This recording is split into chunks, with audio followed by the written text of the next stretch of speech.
All right, we are live with the Week 12 recap podcast. This week I am joined by the co-owner, I'm going to just call you the owner of the Graceful Nates, Jonathan Connell. How are you? I'm doing really well. Thanks for having me, Dave. All right, good to have you. Sorry I missed you. You were going to be one of those weeks where I kind of dropped the ball and didn't get those done, so sorry about that. It's all good. I just want to tell you that time I took copious notes and I was all ready to go. This time I have some notes, but the effort expended last time, well, then with the 5 minutes notice of cancellation, was a perverse incentive for my preparation this time. But don't worry, I'll still try to make you proud. All right, yeah, I am sorry about that. Let me make a little note to the public here. Obviously, last week of the regular season, I just want to do a reminder, teams that are not making the playoffs, this is the last week that'll affect your draft position. There's going to be a consolation round kind of playoffs because we want to make sure you have the ability to win the weekly high score prize, but it won't have any effect on the playoff or the draft standings. That's a really good point, Dave. I'm glad you pointed that out. We currently do not have a league rule against tanking. And if you guys notice what happened last year, the Nates lost 7 or 8 in a row. And then as soon as the week came that we were no longer hurt in the draft order, we were the high score for 2 of the last 3 weeks, recovering some of the money that we would have lost by putting in an optimal lineup. So, if you happen to be in the space of some of our lower ranked teams, you might want to look at that. I also would be supportive, by the way, of a rule that discourages tanking. But, It is what it is. You're right. We don't have that rule. The only rule we have is that you have to start somebody that's actually playing in the game. So, and you got to fill out your lineup. But you're right. Maybe we do need to look at that in the off season. I would be supportive of such a change. One other reminder was actually I'll call out Berto for reminding me or asking the question because I had to look it up. For the playoff teams, we do reseed in the semis. So the number 1 seed will play the lowest remaining seed in the semifinals. Berto was asking that, I think, out of selfishness because he thinks he's going to be the 6th seed, and he was hoping to avoid me, I think, in the semis, but if he does get in as the 6th seed and he does win in the first round, he would have to play me in the semis. So just to call out, just to make sure everyone's clear. Last, a little announcement, a little update on the bet Josh and I made a few weeks ago. Wilson against Bortles.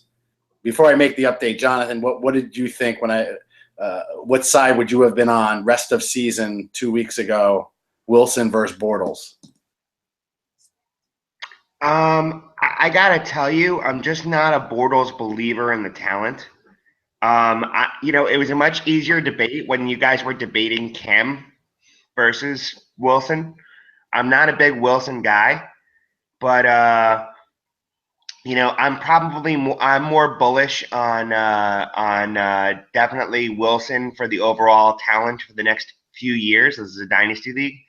But for the bet this year, I see the argument for Bortles, but I'm still probably on the Wilson side. Probably the right side to be on, especially after the monster week Wilson had last week with 5 touchdowns. So Josh/Wilson have a 80 to 54 point lead right now. So not looking good for me on the Bortles end. I do like his schedule for the balance of the year, which is one of the reasons why I did want to make the bet. So we'll see how that plays out, but he's already got a big lead after 3 games. So trades, there weren't any since our last podcast, which I was a little surprised at. No trades at the deadline, unless I missed one. Were you surprised at that? And were you trying to work any deals at the end there? I pretty much made my last deal. I did try to work a couple blockbusters, but the teams that I was trying to work them with, right or wrongly, we're not enticed. In the position that I'm in, speaking from the Nate's perspective, I mean, my average age of my roster, my window's opening. I got here a year early. My average player in my core is less than 24. They're all young, all the pieces. So, and I'm not talking about Jerry Reese's pieces. So, I didn't want to. I can't trade for. I can't. I don't want to. I don't want to go over mortgaging the future when I still think you have an 85% chance to win the trophy this year. But if I could figure out a way to trade for a piece that was going to help me this year without giving up anything that really hurt me in terms of long-term value, then I would do that. But right, I was like, damn it, I wish I had been smart enough to go for a Demaryius Thomas if I realized it was available. So I looked down the list, how can I get better? It's like, sure, if I can get Odell Beckham or AJ Green or someone like that, sure. But I don't have so much excess that I can go for that. So, I made my move. I traded for Darren McFadden. I'm not sad about that. We all realize that Darren McFadden's done after this year. I'm just hoping he doesn't break, and I have that piece for this playoff run, and that was the best I could do. Torrey Smith, just to give you a little background, yes, we did trade back and forth, but San Francisco is a true dumpster fire, and I just wanted to cut Torrey Smith, but I couldn't because I was like too valuable to cut. But fuck, how badly do I want to cut him? So I figured out how to kill two birds with one stone. He's not on my roster anymore. I don't think I'll be trading for him back, but I guess we'll see what I do next year. Yeah, and on your point, I think on the preseason podcast, Josh and I, or at least I definitely said you were more built for next year. So I agree. I think you're a year ahead of schedule, but that's always a good thing. And I think having the core all at 24 and under is also obviously a pretty damn good thing. So I think you're set up well for this year and going forward. So you guys killed me actually. So I'll tell you, I'll pick it up here as opposed to somewhere else. But you guys killed me. Play the first podcast. You said Jonathan is tanking this year. Jonathan will definitely finish last in this division. Yeah, you guys agreed. This was the worst team. You said it's really strong, and he's definitely in the going to be last. Has no chance. Built a team built to lose. He's assured to get a high draft pick. That's what he's doing. There's no way. I am going to go back. Go back and play it. That's the consensus. So yeah, I guess I am here a year earlier than you guys thought. Maybe you guys think I'm 2 or 3 years early from what you thought, but yeah. No, and then in week 4 or 5, before it was really clear about how good Hopkins was, you were like, he has no receivers. You were like, Hopkins and Landry. Yeah, that's not scaring anyone. That was either you or Josh, like riffing on how I'm good but not that good. Now all of a sudden in like week 8, you were like, oh my god, every week starters like Hopkins and Landry. Like wow. It's the same 2 players that you guys were shitting on, like in week 3 or 4. But that's okay. I love that you're bringing this up because I think it's a good point. Obviously, I get to talk on this podcast, and sometimes I stick my foot in my mouth or I say stuff that maybe you disagree with. But definitely call me out, and this is to anyone, not just Jonathan. I mean, sometimes I'm filling air. Sometimes I'm trying to maybe stick a needle in you. So if you don't agree with something, I think Berto does a good job summarizing what he thinks of the podcast. So feel free to rip apart anything I say or come back at me at the time. Come back at me at the time, not in week 13 when I said something in the preseason. So fair enough. I was going to come back in week 7, but you canceled the podcast, my friend. I hear you. All right. Moving on. Free agent moves. There were a good number of them. Not many big ones. You made 2 of the more interesting ones, so it's good that you're on. You picked up Dan Herron and Wheaton. Well, I know Wheaton had the big game, but I kind of think it was a once-in-a-lifetime kind of game. And Herron, I know, is pretty much – I know Gore is like all beat up, so I think that's a nice little pickup there. Is that what your thought process was? Yeah, well, I'm holding out for a waiver for a while, but so were a bunch of other people, and so I don't expect any major developments, from this point on.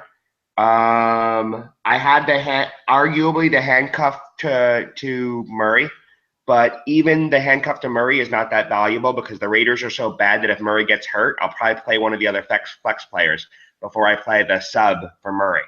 So I did think that now. Herron was flashes of talent at the end of last year, not that old.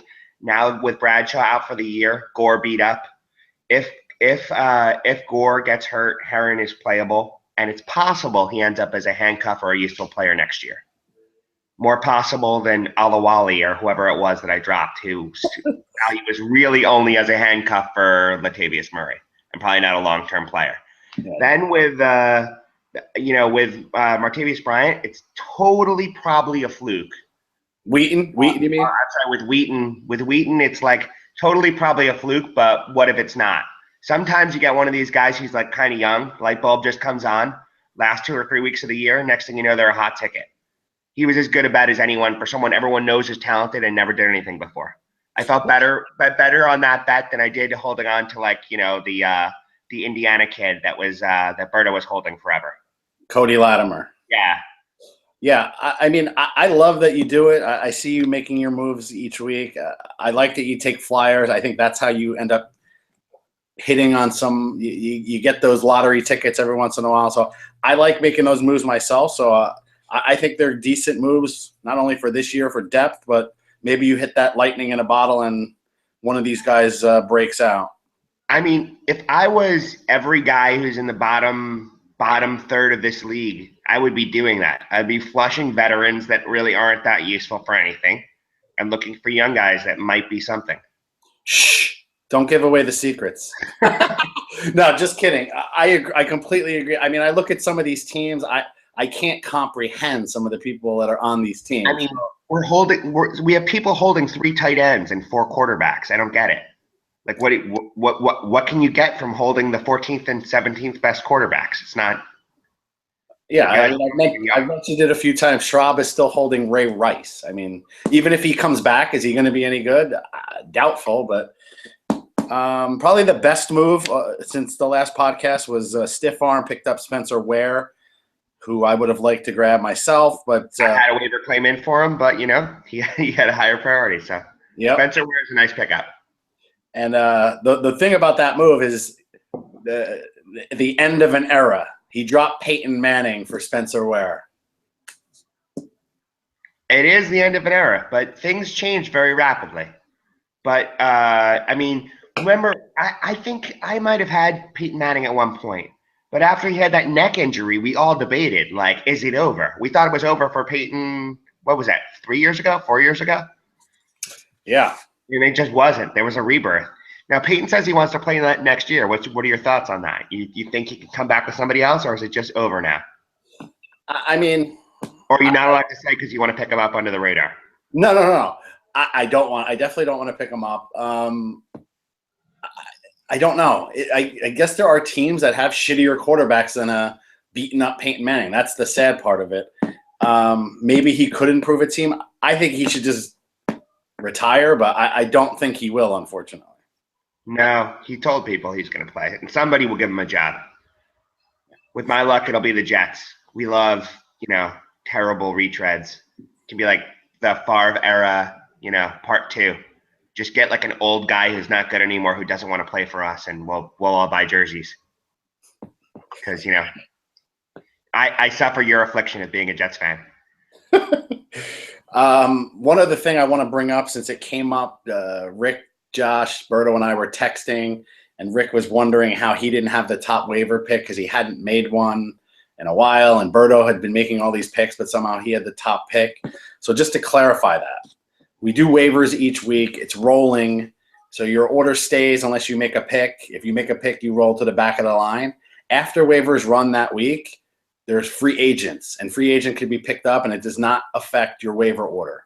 The only time it would affect your waiver order midweek is if you pick up someone that was dropped on waivers and you put in a claim on them before they become a free agent again. So if we do waivers, Tuesday night, somebody gets dropped. They're on waivers, I believe, for Wednesday and Thursday. So if you put a claim in, it'll go by the waiver order and you can get that person. If you don't and you wait until Friday, Saturday, and they're just a free agent, you pick them up. It's a risk you can take, but it won't affect your waiver order. So I just want to make that clarification. Yeah, I mean, every week there's like 2 or 3 of us that are picking up people early in the morning on like Wednesday morning or Friday morning because they're looking at the other players that were just dropped, right? Yeah, Those are never waived. I thought it was crystal clear. Rick somehow was still confused, so I wanted to hopefully just clarify it again for everyone. Sure. Next order of business, power rankings. It's good to have you on because we're the number 1 and number 2 in the power ranks. You moved up with your win this week. Jugs moved up to 3rd, and Satan dropped from 3rd to 5th. That's really the biggest change. I guess we can get in. The next thing I was going to get into is just talking about the different teams. And basically the order I'm going to go through is the rank of the team here. So first one is my team. I think I have now, yes, I have clinched the number 1 seed because I got a 2-game lead, only 1 game left in the regular season. Had another pretty good week, thankfully. Scored 162. Pretty good. Definitely a huge scare with the Gronk injury when he was rolling around. I'm like, oh, screw me. Wasn't happy about that, but it sounds like maybe 1, maybe 2 weeks. So with my bye, I think he's going to be back for the semifinal matchup, hopefully. So hopefully that's I do believe you have a juggernaut that would survive losing Gronk, but I'm sure you'd rather have him. I would definitely rather have him, that's for sure. That's it. I don't really like to talk about my team too much. Let's go into your team, 8-4, 2 straight wins. Got you back into that key bye position, which I'm sure you know how important that is. I'd love to read a league note right now, and this is just something that I looked at, and it's from our Constitution. It's tiebreakers for league playoff qualification. See, I did some preparation. Okay. Ties of regular season records among teams competing for a division title will be broken in the following order: 1, head-to-head record; 2, division record; 3, head-to-head points scored; 4, total points scored; 5, coin flip. This is absolutely key because number 1, if we go through the games, we'll see that everything that could go my way this week went my way, number 1. And number 2, the scheduling gods have conspired to make my power ranking mean exactly nothing, because I will play Rick this week, and if Rick beats me, he will take my position because he will have the tiebreakers against me, and he'll knock me all the way down into like a wild card, potentially like all the way down. I will not get the bye. I will not be a division winner. I'll be, it'll be Where are you seeing that? Because that's not the rules that I have, and I was going to talk about when we went into the seedings. Oh, is that right? I pulled this from an email from you sent like 3 years ago. Yeah, it's not. You got to go by the rules that are from Constitution. Yeah, it's rules that are posted on the site because we changed that at some point. Oh, thank God. Well, good. So maybe the ones you have will be better.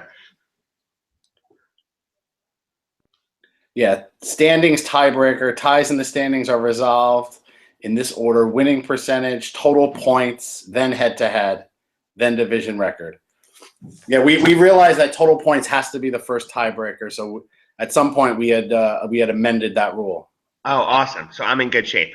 You are in good shape unless Rick, I had the note in here. He has to outscore you by like 200 he has to outscore you by 62 points this week. Right. So I basically after this week was done, I was like, this is awesome. I've done it. I have the bye. And I looked in our old emails and I just saw this weird note from you. And then I looked and I was like, oh my God, I might lose it. And just so everyone is clear, it was updated, but it is clearly it is posted on the website. If you go to league details, you can click in there and you could actually see the entire rule book is like pasted into the site. So it's there for everyone to view. But thank you. I'm glad you brought that up because maybe someone else was looking at an old email. But I'm sorry to cause me confusion. No, definitely go by the one that's on the site. Yep. Talking about your team, I said it in the podcast I had 2 weeks ago. Your team is deep. So each week you have some lineup decisions, and I think it's going to be difficult for you to maybe you might have some trouble making the right decision each week. Oh, I've absolutely been tortured. Me picking through what I've got has been a comedy of errors that gets called out by the Autobot every week, right? about how bad. Yeah, last week you left Eifert on your bench. He scored 14. Ebron got 0. This week you left Watkins and Landry on your bench, and they scored 30 and 25. Right. No, totally. Right. So, I mean, here's what happens. I'm rotating, right? And you look at the juice, like who's going to be playing the flex. I'm a lot of times expert rankings are agreeing with me, right? I'm playing Crabtree when Crabtree's just come off like multiple touchdown games and everyone loves him, and sitting Landry, who has a very consistent like 7 every week, but he doesn't score that often. And then boom, he goes off. Then I switch him up and I bench Crabtree and put Landry in, or the other way around. Landry does nothing and Crabtree scores on the bench. In terms of the Eifert game, yeah, like I had watched a half of a Cincinnati game where Eifert had 6 drops, including 2 in the end zone, and scored nothing. And I was like, he's too touchdown dependent. And then he was going against Arizona. Everybody liked Ebron. I was like, well, this will be interesting. I'll just play.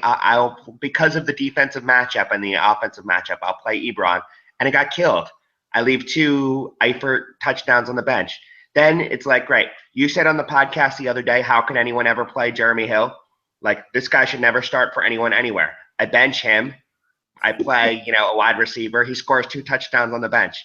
I have left like 50 points on the bench the last 3 weeks. Well, on that same debate of trying to put. So that just shows the depth of your team. But I guess my question is, are you concerned at this point that in the playoffs you might make the wrong decisions and it could come back and bite you in the ass? I was pretty sure that I was going to lose a game this week and get knocked out based upon that. I have no idea. Like I'm absolutely. The answer is I'm absolutely concerned about that. Right. I have no control over it. I love the roster. I think there's lots of guys who are playable, but I'm always debating about who to play in the flex, and it's easy to get that wrong. Yeah, I'm pretty sure I'll never sit Eifert again, so we got that solved. But as between Landry, Crabtree, Jeremy Hill, and the Redskins running back, whose name is Matt Jones, I can't tell which of those are going to be particularly serviceable guys week to week.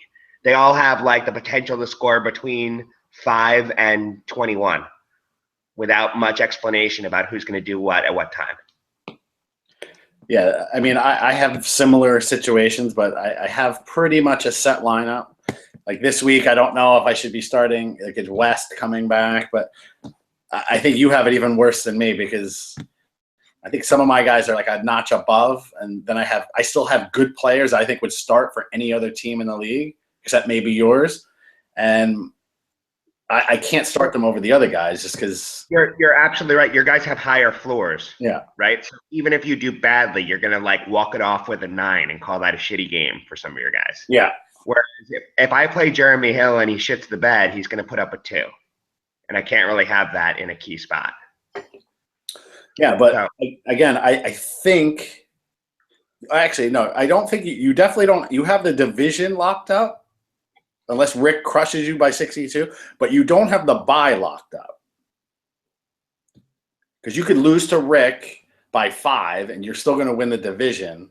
But if Stiff Arm, who we're going to talk about next, who's in the 3 seed, wins, he would actually get the 2 in the bye. So I better win. So you better win just to take that out. Yes. Speaking of Stiff Arm, he dropped to 3 because he lost and you won. Biggest issue for him is he lost Romo. We just talked about that he dropped Peyton Manning. So basically he has Tyrod Taylor as his only active QB on the roster. He lost a running back too. Did he? Let me go to the. He did. I'm pulling up his team. Sorry, my interweb is a little bit slow. I mean, I'm just about to play him, so I was staring at it. He has a lot of receivers. His running backs are in tough shape. The Arizona running back is on IR, right? He doesn't have the right one. What does he have, old Chris Johnson? So he has to play Spiller. No, I don't think did he lose a running back?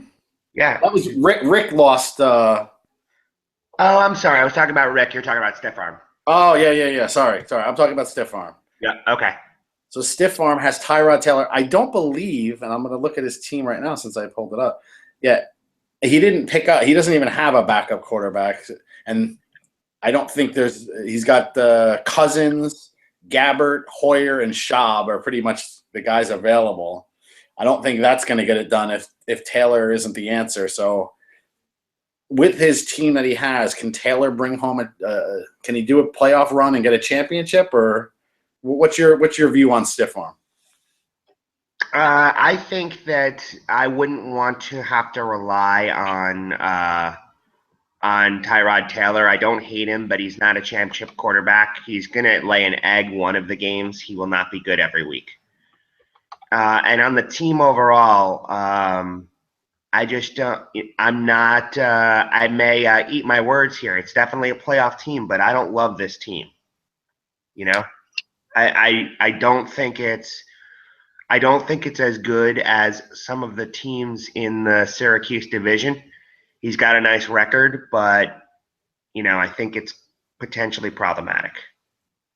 Yeah, I agree. I mean, I like his trio of running backs: Ivory, Murray, and Blunt. I mean, that's not bad. If you look at some of the other teams, that's way better than them. I mean, I don't know if he's comparing to maybe our teams at running back, but I it's not mean, awful. if you really look at these for a second, and I realize, like 8 other rosters are probably jealous of this trio, but let's really look at them.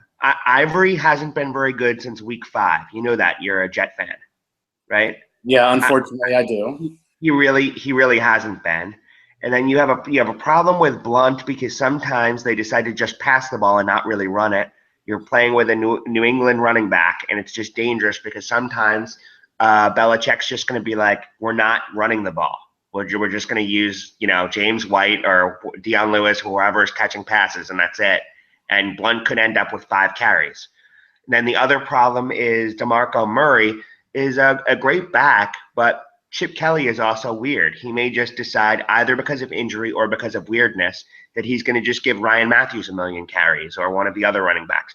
None of these are a true bell cow going to definitely do us wrong for this year, because Chris Johnson has been a better player that's helped Rick win more games this year than Chris Johnson.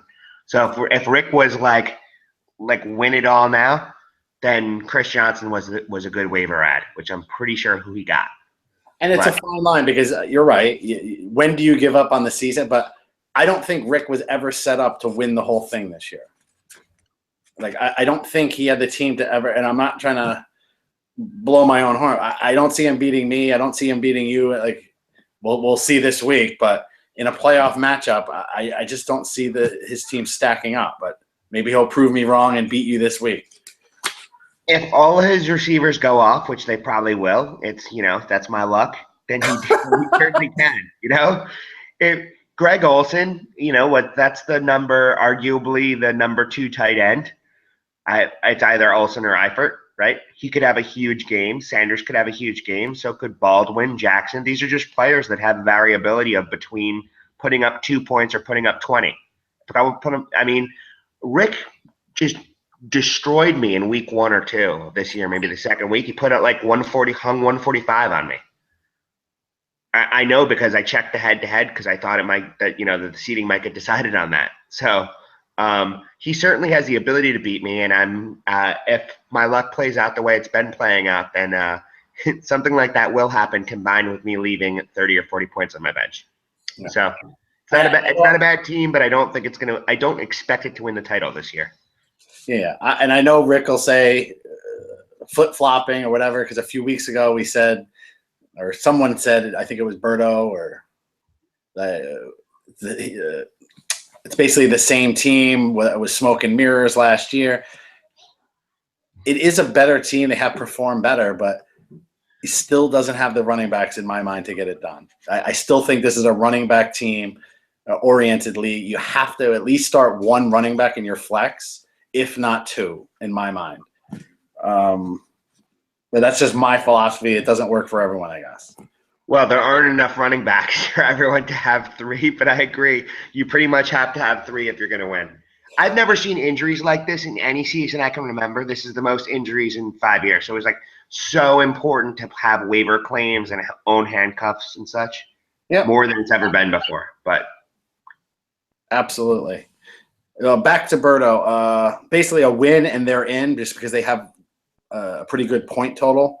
I really think that this team might be starting to hit their stride at the right time of the season, which is scary to say because Lacey's starting to look like Lacey again. Rawls has been a nice addition, like I said. I think this team, and I want to get your opinion on it, CJ Anderson might be the big impact player for this team going down the stretch. If he plays like he did on Monday night, I think this team could be a very tough out in the playoffs. You agree? Oh, absolutely. I don't want to play the stash. But, I mean, there's just so much to this team. I mean, you have players that have been underperforming, but that we know could perform to a really, really high level. Like the stash can put up 150, 160. They can beat anyone. They can beat you if things break correctly. Yeah. I mean, it's Dez Bryant and Julio Jones, and with Aaron Rodgers, and then it's Lacey and Rawls. Which version of Lacey and Rawls do we get? Do we get the really good ones? Because you could get 15, 20 points out of a bunch of these people. Plus, you have the number one defense. And then is Freeman really hurt? If Freeman's hurt, that's a problem for him. I understand Freeman might not really be hurt. That's a key differentiating fact, Yeah. If Freeman comes back, it's fine. The Cincinnati running back situation is a bit of a crapshoot. I can't tell what happened, but Bernard's been better than Hill for the last 7 weeks, but for some reason Hill got all the carries last week and put up 86 yards with those carries and multiple catches. I don't know what's going on with Hugh Jackson. Is Bernard getting into the Cincinnati doghouse, or was it a 1 week fluke? I certainly hope that Hill is going to get more of the carries, but it makes Bernard an asset that you're not sure what it's worth. Yeah, I agree. I mean, I'll be definitely not a bad flex player, especially compared to a lot of other teams in this league. But once you get to the playoffs and you're playing the better teams, I'm not sure Bernard's in every week a flex option there. I agree. One other point on the importance of your game this week. If you did lose and Stiff Arm wins, you would end up having to play Berto in the first round. So you definitely want to win this week. That would be a bad set of facts for me, and one that I'm probably going to have to encounter. Do I get any advantage as a division winner? I'm sorry. Would I? Oh, wait. I would be. What would I be then? If I lost, I would still have the points lead over Rick, so I would be a division winner, right? He slotted into a wild card. Unless you would move down to the 3 seed. I'm up 70 points or something. So you would move down to the 3 seed. Stiff Arm would move up to the 2 seed. So he would get the bye. It would be 3 versus 6, which is Berto right now, because Rick wouldn't drop down because that means he would have beaten you. So Berto needs his win to stay in, and he would be the 6th seed. So it would be you against Berto in the first round. And so when that happens, when a division winner plays a wild card, is there points that you get spotted? I thought there was in seasons past, but maybe I'm misremembering. No, there is, but I want to say it's only in the semifinals and the finals. I don't think it's in the divisional matchups. I haven't memorized the rule book, but I'm pretty sure it's only in the semifinals and the finals. All right. Well, I guess. And it's not much. I think it's 6 points in the semis and 3 points in the finals. Well, it's still nice to have that. But I guess the rules are whatever they are. We don't need to look them up now. Yeah, I will have that for the next week's podcast. Rounding out the top 7, Sharks at 6-6 also, but way behind the stash on points. And also Satan as well, even if Satan lost and dropped down to the 6th seed. Basically needs a win and a stash loss, and that would get them in. That's their really hope to get in. Lynch not playing obviously is hurting this team pretty bad after the trade they made. James Jones has scored 0 points 3 of the last 5 weeks. He's not startable. Yeah, I don't know how he keeps making it into Josh's lineup. Josh is thinking about weeks past and years past. It's over. I mean, he's got other options, right? I can name, 3 other guys that should be playing over him, right? Yep. He should be playing Stephon Diggs. He should be playing Hankerson is a better play than Jones at this point. I mean, well, I think he just got Hankerson this week. So is that right? Okay. And then the biggest point on the Sharks is the Graham injury. Obviously, he wasn't playing that great, but he's still Jimmy Graham and could have a good week. Would be a valuable thing. But again, I don't know how it affects his future value as well. I mean, these knee injuries, guys seem to come back pretty easily, but you never really want to have a superstar guy get a big knee injury. I'm with you. Walker is a good tight end. I had him for a little while this year. Obviously, I didn't need him because I had 3 tight ends, but I think he's as good a play this year as Jimmy Graham was, which is more of a statement about Graham than it is about Delaney Walker. But Walker you could do worse at tight end. Absolutely. I have him in a different league, and he's been helping me a ton. Yeah. All right. So those are really the only team. Josh is like the only team outside the playoffs with a chance to get in. Now we could talk about the battle for the number 1 pick, and it really is a battle. We got 4 teams tied at 4 and 8, and then the pieces are at 3 and 9. The funny part is the pieces at 3 and 9 have the second most points of those 5 teams, and if they win this week, they could actually move up to the 8th seed and end up getting the 5th pick in the draft with a win this week. Wow, that would be a bad result for them. So, but going back to your tanking, we will have to watch his lineup closely. Like, as long as he's starting startable players, it'll be fine. But actually, I think who does he play? Does he play me this week? No, he doesn't play me. He plays.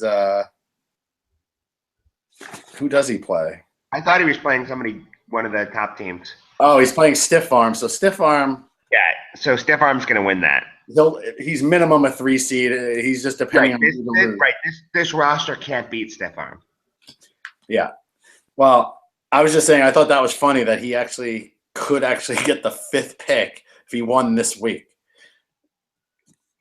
Yeah. Talking about the 4, 4, and 8 teams. I mean, Pat's got a bunch of players here who aren't worth holding, that are worth nothing. He should be dropping these guys and getting people who are potentially useful. Like, what is he going to do with Marcel Reese, Wes Welker? What is that worth? Wes Welker's done. Marcel Reese is a fullback that's not even the backup for the Raiders. I mean, Darren Sproles should have tried to trade him for something. I don't know. I don't think he has very much value for next year. I don't think he has very much present value. It's just an example of one of these teams. I just look at what they're holding and think, like, why aren't you going for, guys who were drafted at running back or wide receiver highly this year, last year, the year before, in their first 3 years in the league that never got a chance yet, and take a flyer on them rather than holding the dregs.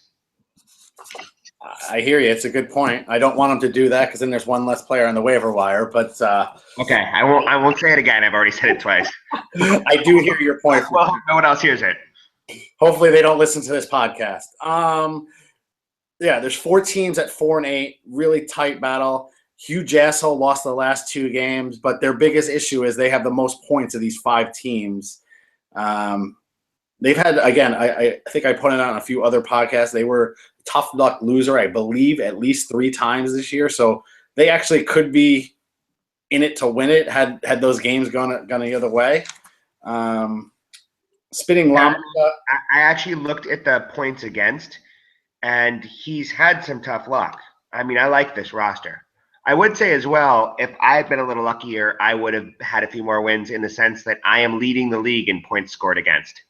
But Mike's right up there, and he could easily be more like 7 and 5 than 4 and 8. Yeah, very easily. I agree. I think I beat him by 1 or 2 points earlier in the year. I think someone else did the same. So he's definitely gotten the short end of the stick of the scheduling gods for sure.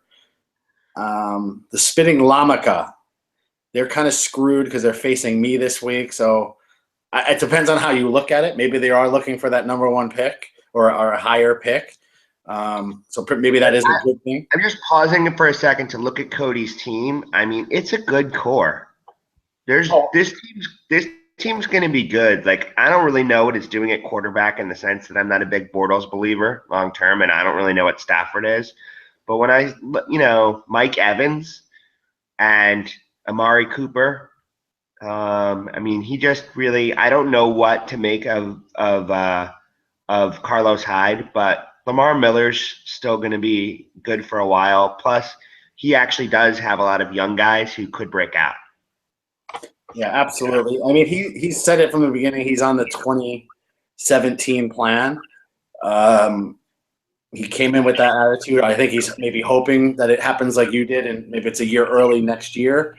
I've been talking high on this team for a while. I love the young core. I think it's like yours, where it's like 25 and under. He's got like some really talented guys: Mike Evans, Jordan Matthews, Ertz. Who else is he? He has Hyde, like you said, and then he's got flyer guys like Devin Smith. I mean, that's a good pickup. That's who he should have. The guy, the K Martin. I'm forgetting what his first name is, but he's another flyer guy. Yeah, Tyler Lockett. That's a nice long-term play. Tyler Lockett's not going to win you anything this year, but in a year or two, sure. Yeah, but those are the perfect examples of the guys you're talking about. Like the pieces should be putting on their team. Absolutely. If I'm the pieces, if I'm the Lamaka, I'm cleaning out the dregs and figuring out where to put more guys that have upside for future years. Like I just flipped onto the Lamaka, who had some really nice pieces too. I mean, you've got Odell Beckham, right? I mean, what else could you want? And he's got Benjamin on the IR. Yeah, and Benjamin. So you've just got two absolute studs. Plus you have TJ Yeldon too. But like, what could you possibly do with like Orleans Darkwa? Well, I won't even pick on that one. Be more like what can I make out of Roddy White and Andre Johnson? Those guys are never going to be good when I'm winning. So trade him or cut him, I hear you. I agree. I like some of the pieces though here. I mean, Langford, I really like him. Yeldon, I like. I think Bridgewater is going to be good. Manziel's a nice flyer. But I agree. Andre Johnson and Roddy White need to be caught. Oh, and Carlos Williams was absolutely just a killer. I mean, that was absolutely the right waiver claim, and they nailed it. I mean, I think that, between Langford, Yeldon, and Williams, things break right. They have their three-star running backs, and their top two wide receivers are as good as anyone's. Argued they're in the conversation for top duo. Assuming that so what. It's not a bad squad. They got Perryman, who hasn't played all season, but he's a nice young player. But yeah, I agree. Roddy White and Andre Johnson just don't fit in with this team. I mean, or any team, to be honest with you. They just don't score in fantasy anymore. Right. It would be like I trade them for nothing or cut them. I mean, I don't know what you'd do, but they're not doing anything on this roster. They're not helping them. So they're never going to start them, and they need to take fly. I don't know why I'm saying it because it's just going to hurt the waiver wire availability. We'll cut that out. But yeah, they have some nice players on this team. They could compete next year. All right. The next team to talk about is Mr. Minor. They're playing Stash this week, so could play spoiler to the Stash's playoff hopes. We've definitely talked good, bad. I know you were one of the ones that were ripping into the trade that Greg and I made back in a few weeks ago, the Demaryius Thomas, Keenan Allen, and a number 2 pick trade. What is your thoughts? Maybe I just don't agree with Greg's player evaluation. Maybe I'm a little too harsh. I have a different optic maybe on what Demaryius Thomas is and what Keenan Allen is. For example, you and I were in heavy trade negotiations, right? This was last year. You were trying to sell me on Keenan Allen, and I told you flatly I have no interest. It's DeAndre Hopkins or nothing for me. Because I look at Keenan Allen and I thought he had like a portion of one good year. Last year was a huge disappointment. This year he had a couple good games. Demarius Thomas, I look at him and I say, there's a guy who's been Pro Bowl caliber for 4 or 5 years, who's still in his dead prime. Keenan Allen, I don't know what to make of him. He's not doing. Has he had one good year yet, or has he had like a collection of 5 games in 2 separate years that were good? No. He had a good season 2 years ago. He was pretty good last year, and he was way ahead of. I mean, was having a great year until he got hurt this year. I mean, yeah. So he may be great. I may just have a different opinion than Greg does of Keenan Allen as a player. I don't think he's a better player than Demarius Thomas in the next 2 or 3 years. I think Peyton's bad play has depressed the value of Demarius Thomas from where it should be. He was getting some bad quarterback play. But Thomas is just the better player, and he's not old. You don't trade 27-year-old studs for 24-year-old or 25-year-old ones that are less proven, or at least I don't. All right, enough on that.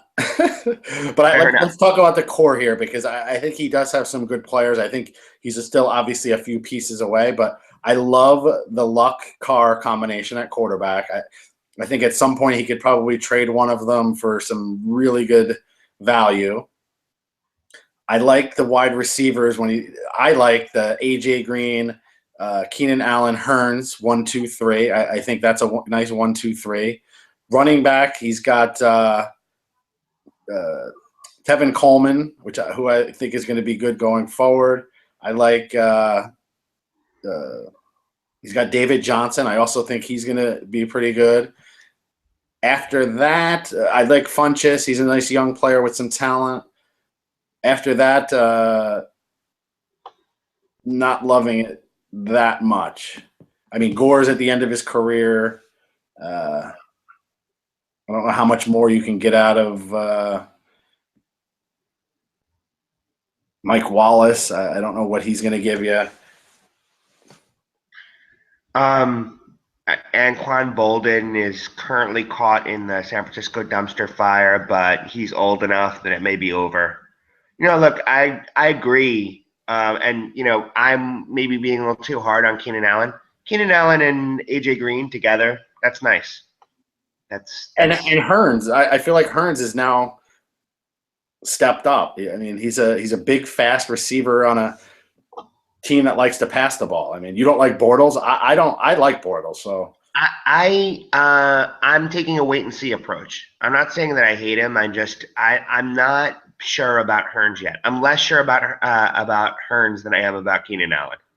Right? Hearns has had some good games.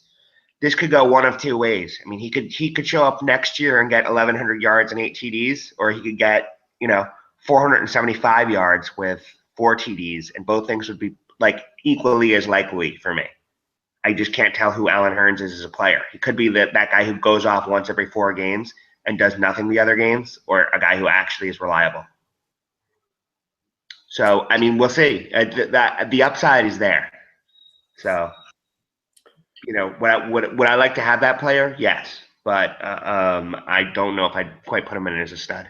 But yeah, I mean, David Johnson, a nice piece. He's got some young running back talent that could come up. Tevin Coleman, I certainly would have liked to draft in the draft. It's just, if I'm him, I would have been looking at like, wow, how can I just like move Frank Gore to somebody who's going to the playoffs, right? Because I can't use that piece, or anyone who's old, and just get younger. Amendola is an example of a player who has like temporary value, but probably not going to have much long-term value. I like Funchess, but yeah, he's got some pieces, and I agree that, I mean, when you have Luck, you have the best long-term dynasty quarterback, or it's in the conversation. I appreciated the spirited debate about how Cam might be better than him this year. Hopefully, I'm happy to have Cam this year, and I hope that Cam has a better career than Luck. Do I think that's really going to happen? Probably not. Right? But I'll ride this out. But I mean, it probably doesn't get any better than starting your dynasty team with Andrew Luck at QB. And he's got Carr. Like at some Yeah, point, I mean, right. And Carr is something that at some point he should trade to somebody who's got nothing reliable at QB and needs the next guy. Get something really good for him. A first round pick, an actual running back. A sure thing. yeah, maybe I'll trade back with him for Carr and give him a young player from my talent pool. There you go. Talk to me after the season, Moran. And then the last team to talk about, JR Same thing is Rules. true. If you're gonna do a trade with Dave, just run it past me and see if I'll beat it. I might. Last team to go through is JR Rules. 4-8, lowest scoring team in the league. I had maybe some negative comments, let's say at best, about this team. So I'd like to hear your thoughts on the roster here and what you see going forward. Hang on one second. I'm just pulling his roster back up. I mean, he has some nice young pieces that I like. I think he got them from you, actually. Jay Ajayi. I like him. I like John Brown. Julius Thomas is a nice tight end. I like Abdullah. Abdullah has been a huge disappointment. So I don't know what to make of that. But, once I have him, I'm invested. So, obviously that's not going anywhere. I actually thought Abdullah was going to be much better than he has been based on the preseason. And on the fact that I don't really think that the Detroit running backs are that good. Like, a good running back just beats out Joique Bell and is just done with that. Like, I picked up Theo Riddick, and he's been a nice like flex play that I rarely play, but actually who scores a bit. And I don't even understand why Theo Riddick has a role because I thought that Abdullah was better than him. But it hasn't played out that way in the games. Yeah, that is confusing. And Riddick is only 24, so it's not like, Riddick's going to die or something. Abdullah's got to get better. But, I think that there are some nice pieces here, but there's also, there's not enough. So, I don't think there's great things ahead for JR Rules this year or next year. If I'm him, I'm in tank mode. Describe it. Yeah, and I think maybe he knows that. Like, look, Jay Ajayi, I think is an excellent back. I'll tell you, I told him, and I believed it. Do believe it that I thought Jay Ajayi was the third best running back in the draft by talent. That's why he was there on draft day for him to get picked in the first 15 picks, and he had a slide. He's an incredibly productive back at Boise State, and he had a slide because of scares over his knee injury, which he's not injured with today. That's just talking about whether he's going to have a 6-year career instead of a 10-year career. Why does it even matter? The reason why I was willing to let go of Jay Ajayi is because Lamar Miller started playing well, and I got scared that I'm really don't know what that player is going to be if Lamar Miller plays well and resigns. But I think Jay Ajayi is better than some of the running backs that are currently starting, and now it's just a question of whether he'll have an opportunity. But I like the player. Yeah, I completely agree on Ajayi. I thought I was good. I didn't like the trade with Josh really for Aguilar. I talked about that. I just think he needed to get more for Carson Palmer. I believe that's who the trade was for. Totally agree. He's dealing aces. He's got top QB. Is that the only person who was looking for a quarterback? Because Carson Palmer was basically trading the best quarterback, right? So yeah, you had to get more value out of that. Yeah, I mean, again, you said come to me to Morant. I would have said he should have come to me. I would have given him probably a better receiver than Aguilar and had Carson Palmer as my backup. Right. I mean, for a win now team, it's a perfect piece. Even I would have done something for Palmer, and I think I'll probably still play Cam Newton, but be nice to know that if anything happens to Cam, who gets injured a lot, that I have Carson Palmer sitting back there, which I currently don't. But yeah, I mean, he gets it. He's trying to do things. He just picked up Seth Roberts off of 2 big weeks in Oakland. Now, Seth Roberts not going to be worth anything this year, but could that be a talent that breaks out next year? Maybe. Yeah, Jameson Crowder, maybe that's something. Ted yeah. Ginn, I'd probably cut. But DGB could be something. Austin Safarian-Jenkins, I had drafted last year, always gets hurt, but they always say that if he isn't hurt, maybe he'll be something. It's a couple pieces you want, and then a couple pieces that are just sort of head scratchers. Like probably Rashad Jennings not going to be anything. Pierre Garcon, what is that worth? Nothing that I can tell. So it's a challenge. He's essentially going to have to flush half this roster. If I was him, I'd be dumping things and making sure that I get picks and build a team through the draft over the next year to 2 years and trade the vets. Like what's the deal with Rashad Jennings? Like, how does he stink?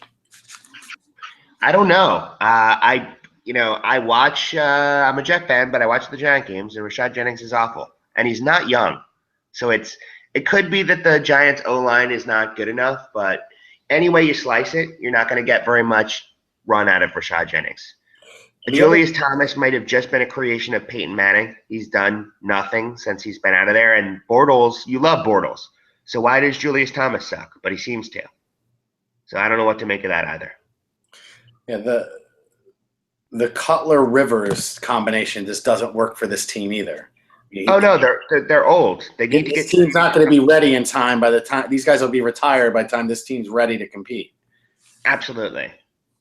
Just I think Rivers is the more valuable player, but it's not valuable to a losing team. Rivers needs to be on a team that can win now or win next year, and he needs to be able to get at least get tossed a second round pick plus a young player who's a flyer, something like that. These are the kind of deals he should be looking for. All right. Last thing we're going to do is do the picks. The last podcast, I made picks. I was 4-2, so I'm now 23-19 on the season. 4-game over 500, which isn't really that great, to be honest with you. But it's been hard to pick these games this year. Some divisional matchups this week to close out the season. Biggest game, I think we hit on it a few times, is in your division, the Syracuse division, with your game against Rick and Berto's game against the Mr. Minor, both obviously with playoff implications. First game we'll go over is my game, Maulers against the Lamica. I obviously am taking myself. I'm hoping it won't be too difficult. Can you let her up, please? Thank you so much. Sorry about that. I'm going to need to wrap it up in a minute. I am going to go. Which game are we picking? Maulers against Lamica. Oh, yeah. Maulers it is. This is going to be easy. Juggernauts against Jassol. I'm taking the Jugs. I'm taking the Jugs as well. Stash against Minor. I just don't think Minor has enough to get it done. I'm taking the Stash. I hope Minor gets it done. And I can't agree with you on every pick. So I will half-heartedly pick Minor here. All right. We're going to need a miracle in Midway to get it done. Stiff arm against Pieces. Stiff arm. The Pieces running backs are just awful. Yeah. It's stiff arm. Your game, Satan against the Nates. I'm taking Satan with the upset. I am taking Satan with the upset, sadly. And I will have enough points to beat Satan. They'll just be on my bench. All right. Sharks against Rules. I'm taking the Sharks easily. I will take the Sharks. All right. I know you got a hot date coming in, so I will let you go. Thank you so much for joining this week. I appreciate it, and good luck in your matchup. Thanks a lot. It was fun. Have a great night. Take it easy. Bye.